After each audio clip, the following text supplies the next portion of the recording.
Elton John, A Happy Wedding to cap it off. and Harry's Return. That was really something. Yeah, something, wasn't it? I know, right? That was pretty disappointing. good. What? What the fuck are you talking about? What the? I think we have a first. Seems like it. Yeah. So we just got out of Kingsman. The Golden Circle, which, it's a brand. They're all treated like cows. It's literally a golden tattoo they have on them. And you didn't like it? Oh, this was so underwhelming. And the whole time I'm sitting there watching this going, what? Why do people hate this movie?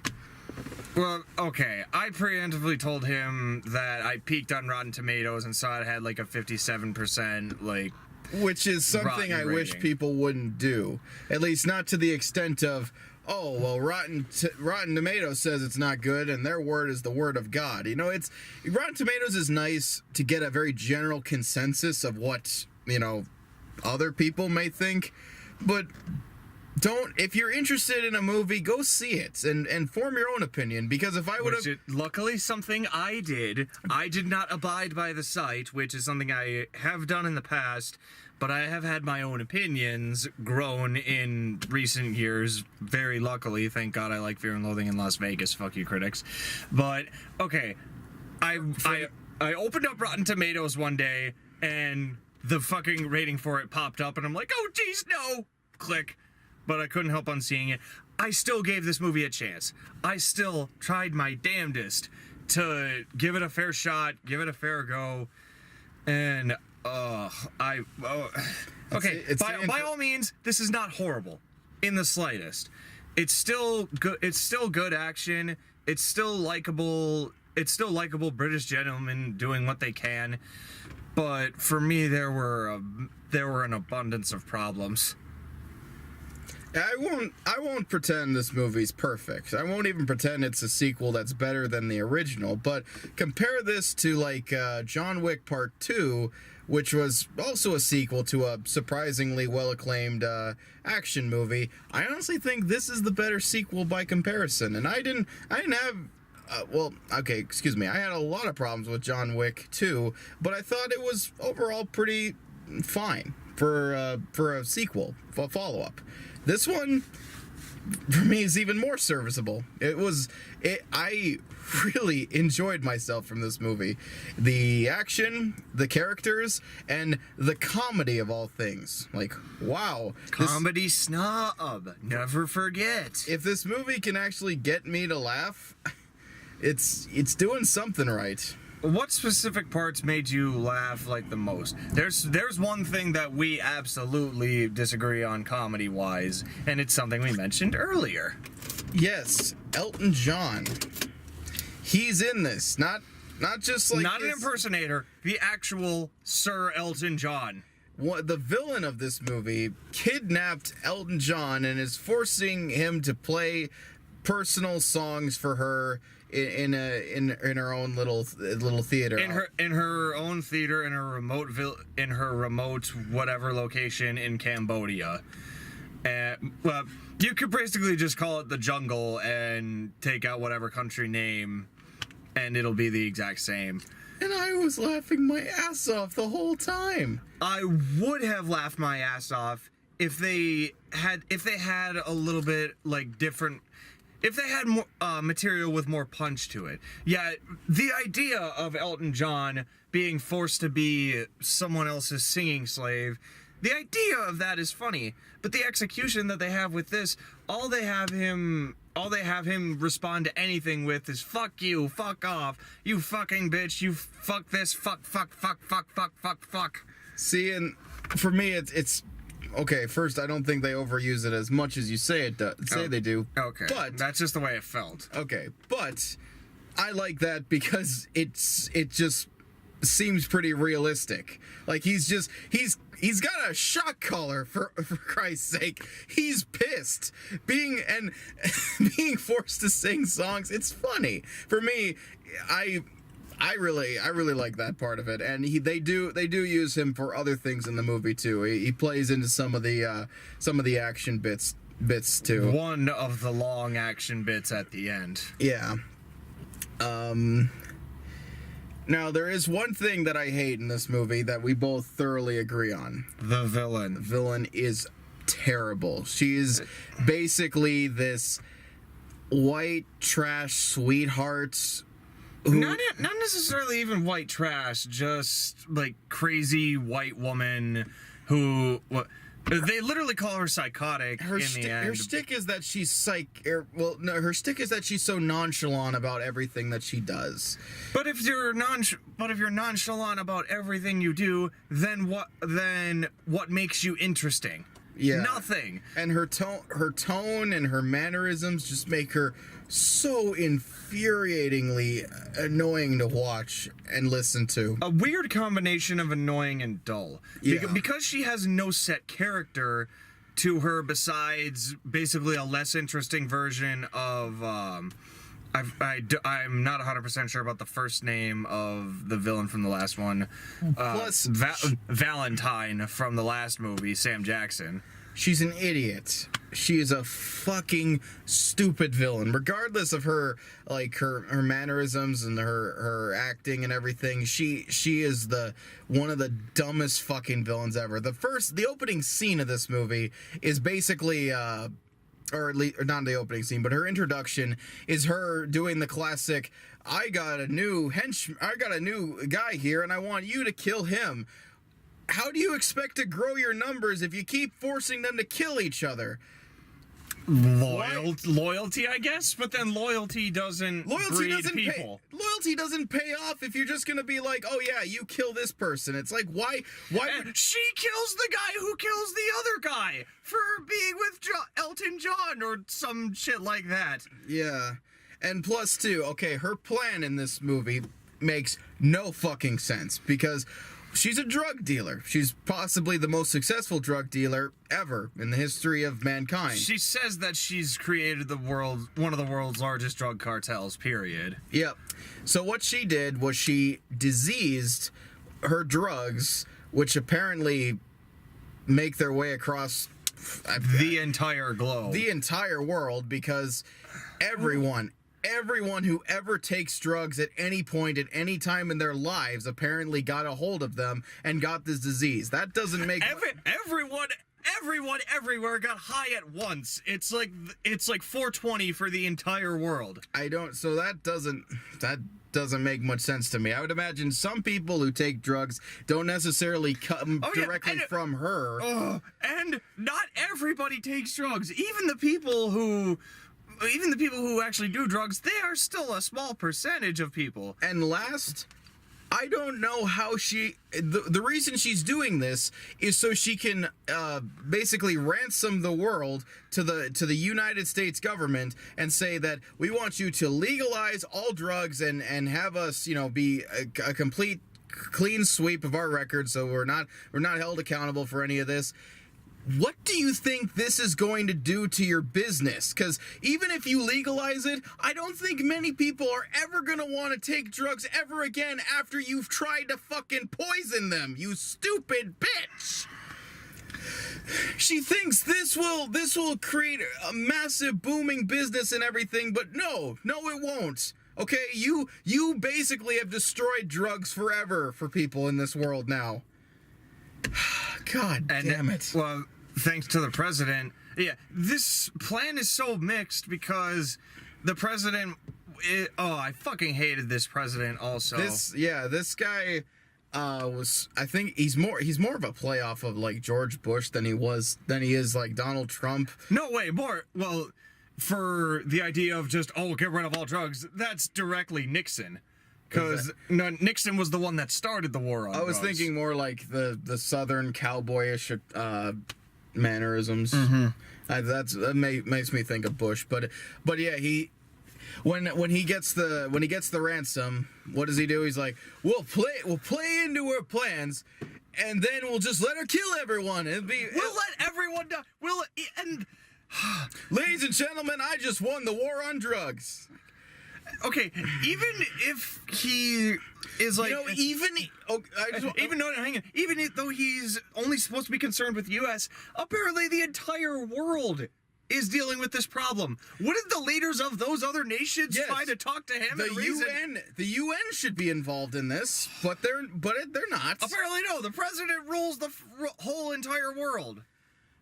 And not any of the leaders from Russia, not China, not even anyone from Europe, where the Kingsmen are from.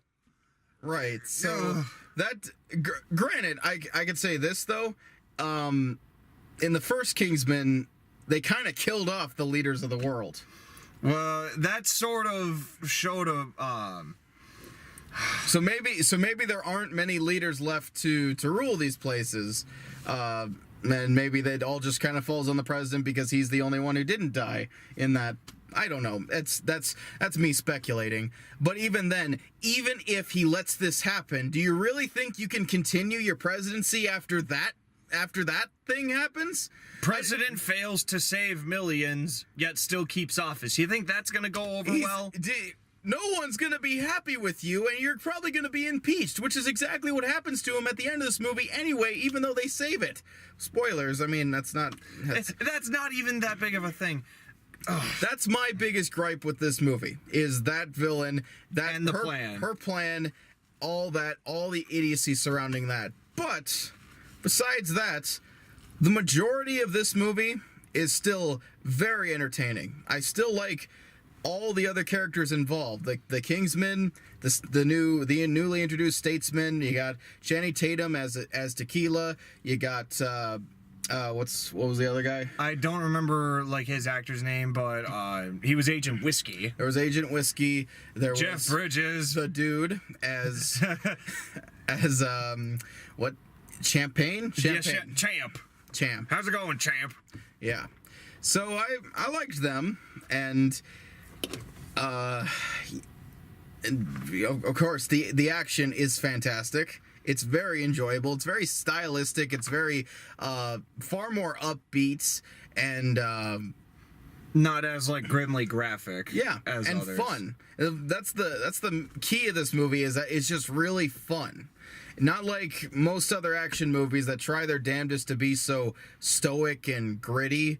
This one's not afraid to have some fun with its characters and with its set pieces, and of course, like I said, most of the humor they kind of nail. There's a lot of in your face obvious jokes, like one bit where they drink the Statesman whiskey for the first time. Yeah. And they get they do it the first time, and it's like, maybe we're gonna do toasts to the past, toast to our fallen brethren, and then it's like maybe we should do it for this one too, and this one, and they just keep going until the we should just settle it in. And then, there's only like that much whiskey left out of a liter bottle, which that's a lot. I don't know how they're not slurring their words by that point. And then you just kind of hear someone crying in the background, and you assume that it's Eggsy because he's the one who's most emotionally torn about this. But then it turns out it's Merlin, the more like supposedly stoic one of the two. But and he's just like bawling his eyes out and everything, and that's pretty funny. And they look at the bottle and it says, "Hey, I guess we're going to Kentucky." He says it just like that. What, fried chicken? Oh, no, I don't like fried chicken. Because, whenever people outside of the States hear Kentucky, that's the first thing they have to think of is goddamn food, because we're all fat. We eat fast food. Blah, blah, blah, blah. I guess there's something about British mannerisms that can make humor much funnier to me than it would be if it was just plain American. Like if you're in American comedies, I think you have to try harder to make me laugh because it's something that I'm used to. I'm used to more. Whereas British humor, it's easier to make me laugh because I'm not too familiar with it. So I guess that's majority of why this movie works as well as it does. I do agree with you that the action is still very interesting to look at. The tone of it is also still upbeat and actually fun. What killed this, and I've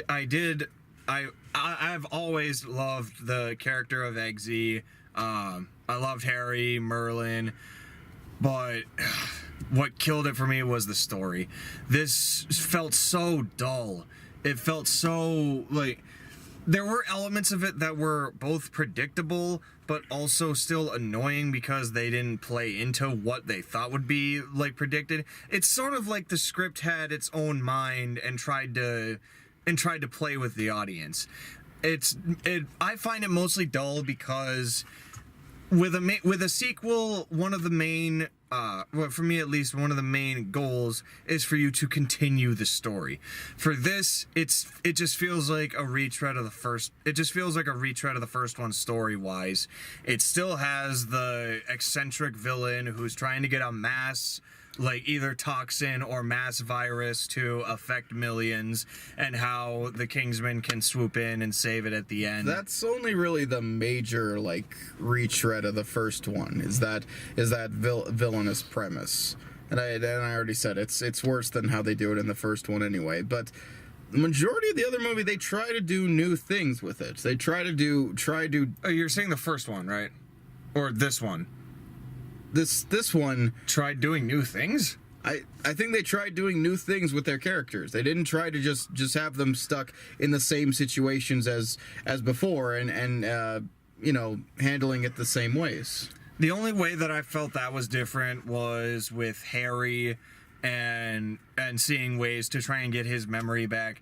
Oh yeah, fuck the trailers for this. They gave away one of the only like big surprise / reveals in this. Yeah. And I was wondering how they was gonna do, whether it would just be kind of dropped on you like, well, yeah, you already know Harry's still alive and everything. We're not gonna put much effort in that, but it actually could have played out pretty well if it was an actual surprise. Oh, it could have played out amazing.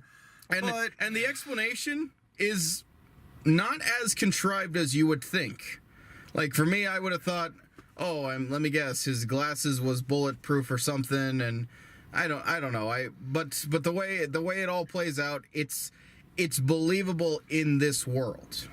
I'll get into that in a second, but I still love Eggsy as a character on his own. Yes, he's still got me because of the person he changed into.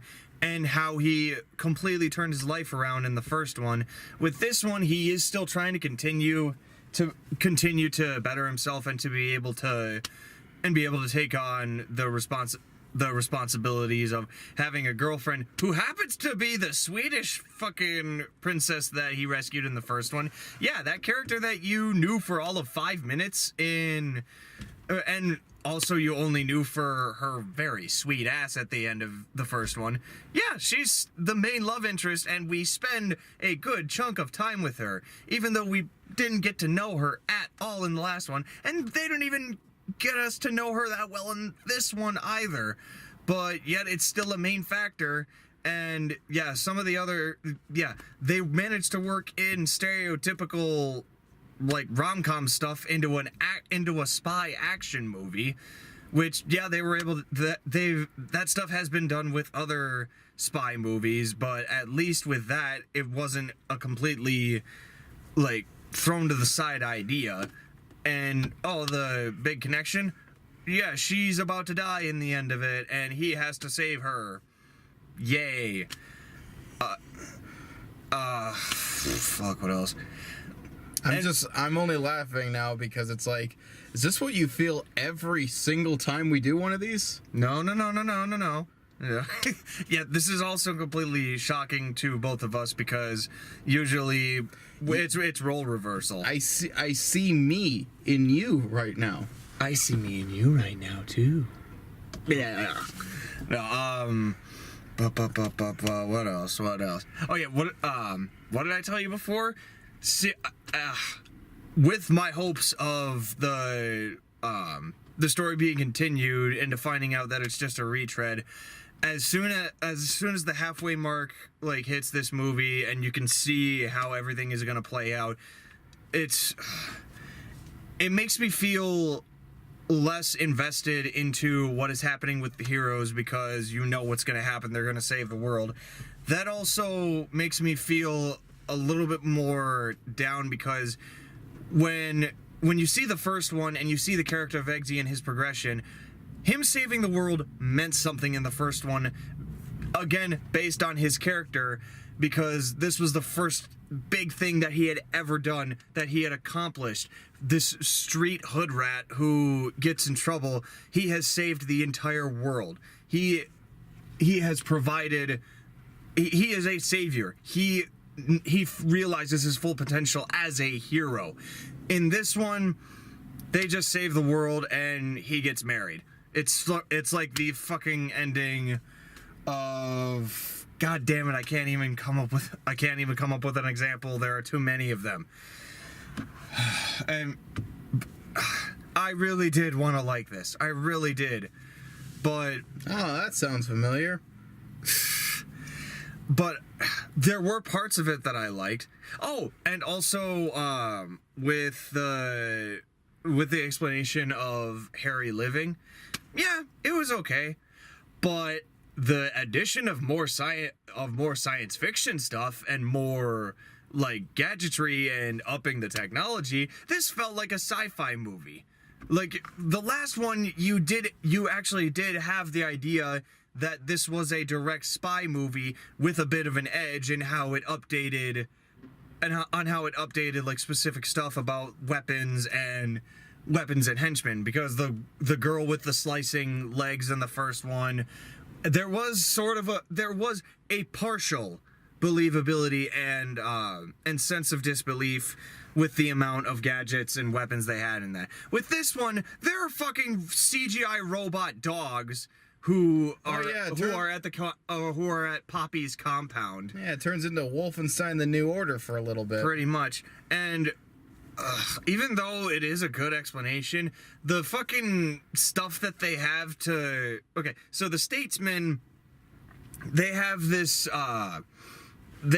material where it's like a clear, like, rubber mask that you put on a face and like stick pins in it or whatever.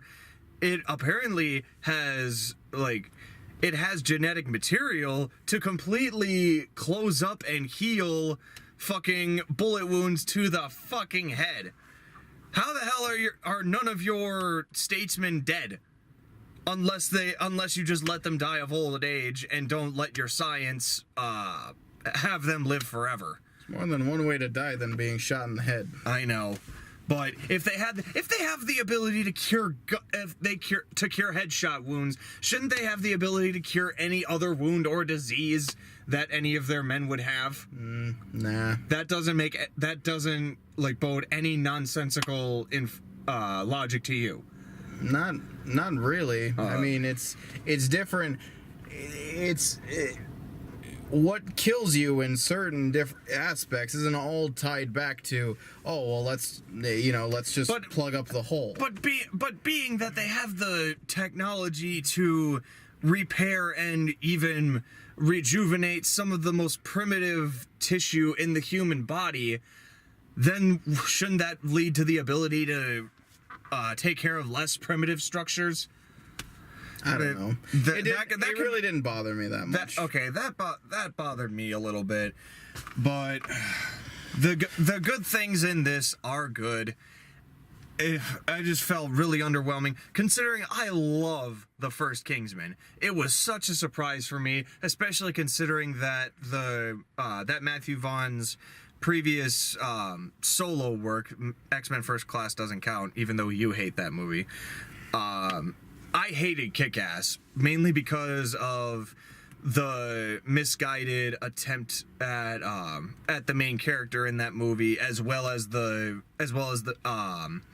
tone and setting of it being completely mismatched. I loved the first one because they were able to blend grittiness with British class. In this one, they do have the British class, but only a hint of it from the last one. Considering that they come to the United States, a lot of class is taken away. Sort of like what you were saying with how British people can make you laugh easier. They can also, British people just instantly bring out the class in everything. You didn't think there was any classy in whiskey? No, I could sort of tell he was a punk at early on, but then again, that could be bias. Okay. I did like Jeff Bridges. Jeff Bridges was a damn good, was just a damn good, like, you'd probably describe him better. I wish, I have a love-hate relationship with Channing Tatum, but I wish Channing Tatum was in more of this. Oh yeah, speaking of not as much in this as the first one, there isn't as much action. And I was telling him... No, I'm gonna say no.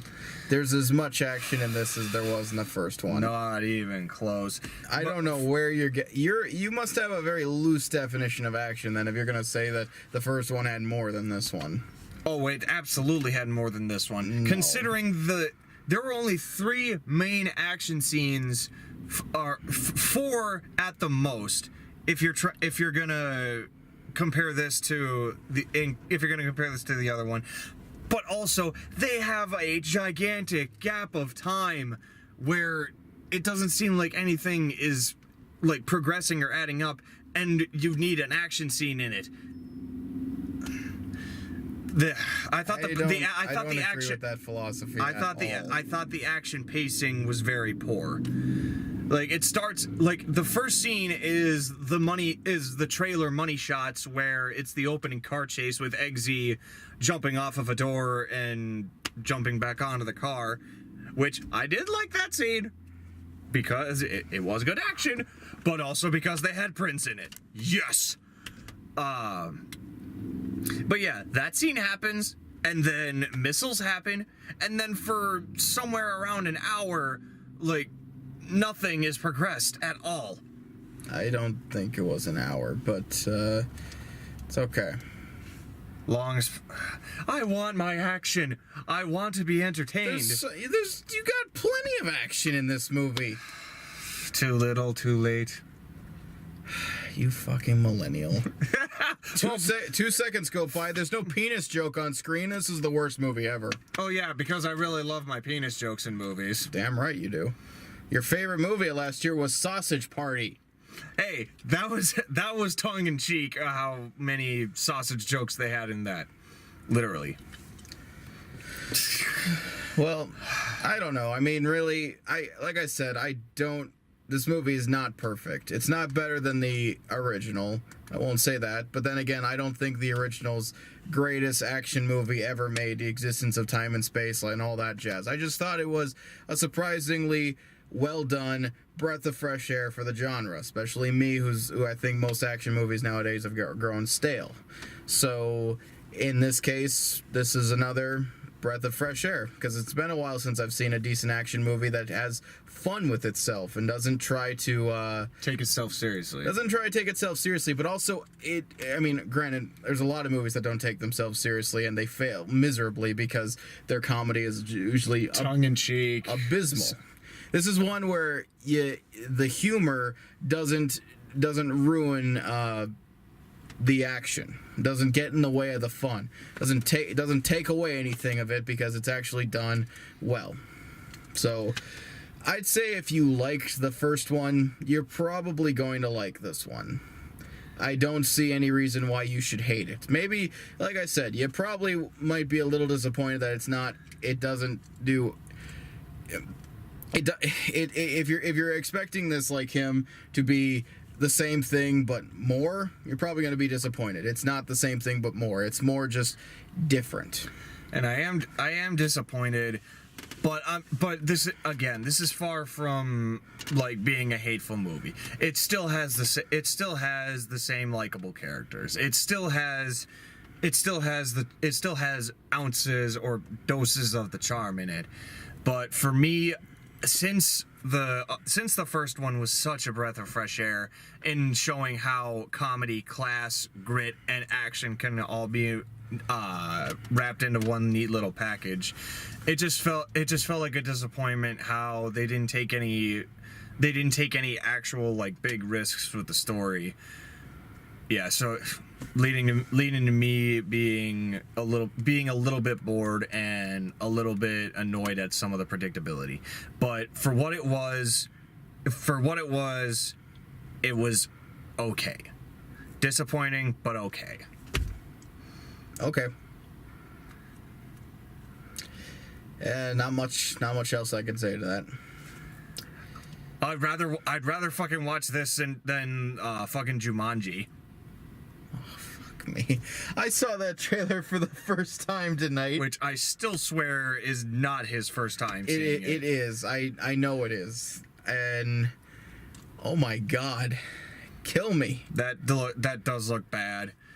But it looks bad, but I'm holding hope that it has potential to actually be something passable and not completely like grating.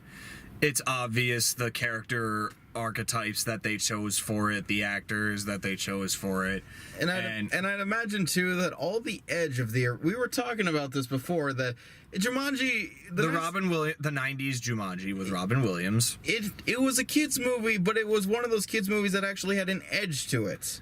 You know, there were actual stakes, risks, you know, potential life-threatening moments. It was a kids movie with balls. Yeah. This now it's safe and all its edge is softened down and well, that's because Hollywood wants to make money instead of actually have credibility. Well, I know that, so that's why this movie's gonna fucking suck. It's because it has stupid jokes with Kevin Hart, who I still am very tight, like not tight about him, but I'm unwilling to let go of my grip of his shtick and gimmick. Oh yeah, I'm a tiny man, but I'm a sassy tiny man, and people find that funny. I guess I have to try and give him chances with his stand up. And then we got fucking Jack Black playing a teenage girl. Playing a hot teenage girl. Oh my god, I'm a fat middle-aged old man. Oh my god, I totes can't deal with this right now. Oh. And yeah, we've got the marginally hot girl who turns into the really hot badass. Who's basically Laura Croft. Pretty much. Which is funny Laura because Croft, that's not already Laura Croft. Because we got a trailer for Tomb Raider as well, which adorably is it's a reboot for the movie series, and they're just basically doing the reboot for the video games. Which I only recognize because I played it. They do everything. The boat crashing, not crashing, but I mean them being on a deserted island, her finding the climbing hook and everything. And I really do wonder how they're gonna handle the transition, because one of the things with Tomb Raider was that it was supposed to be the first time she'd ever killed anyone before. And the problem with that was that the moment she does, she has one 2-minute emotional breakdown, and then it goes into gameplay where naturally you're nailing headshots like nothing. So how are you gonna do that in the movie? I don't know. But I'll be honest, the Tomb Raider movies are some of the better video game movies out there. They're not brilliant, but they're all right. They're decent. Passable. Yeah. So if they play it right this time, people might be a little bit more open and forgiving to the idea of video game movies. I'm still holding out for one movie to shock the world and be like, wow, this is amazing. This, video game movies can work as movies. One movie he's not holding out for is Black Panther. I already said Marvel. I already said I'm sticking to my guns. No Marvel movies for me. Not for a very long time, or at least until something that looks decent comes out. The only one I might give Black Panther, I don't care what they say about it, because whatever they say about it, they've said about every single fucking Marvel movie before it, so I don't care. Pretty much. You can tell me it's the best movie ever made. It's like, oh yeah, get in line. You said that about Spider-Man. You said that about Thor 2. You said that about every fucking one. No. I'm done. The only movie that actually looked interesting or enticing is Ready Player One. And it's because it's made and produced by Steven Spielberg. No, it's because it's got Iron Giant in it. Don't kid yourself. Okay, that also. Iron Giant, yes. That and it, you should love it because it has Rush in the trailer. Well, yes, but I can't judge films. I can't judge anything based on the music they use in a trailer. I almost would have bought Knack 2 if that were the case. I don't even know what that is. It gets video games. Okay. The trailer for Knack 2. Okay, the first Knack was fucking terrible, but the second one I almost bought because the trailer had Little Billy by The Sweet. Have I heard that song? You might have. You just probably don't recognize the name. Okay. But I love The Sweets, and I love that song, and it made the trailer look so cool, and I'd be like, man, maybe I should try that. Wah, wah. Oh God! I didn't buy it, but I almost did. That's the power of good music in trailers. So I have to be a little more weary of that. Even if there's Rush in this trailer, I gotta see something else that gets me to entice to go see it. But then again, you don't want the trailer to show too much. Don't know. Like the fucking trailer did for this fucking movie. Yeah, but even then, oh man, the trailers were so good. Besides that, like with the Frank Sinatra music and everything. Yeah. I was sad they didn't use anything there in here with that.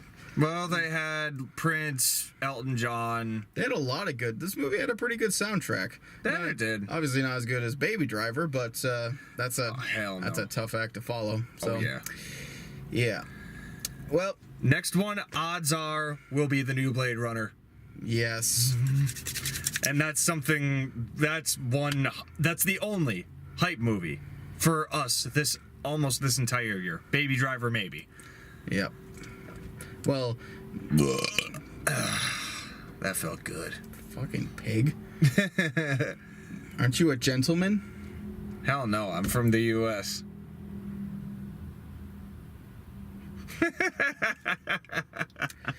All right, bye everyone. Later.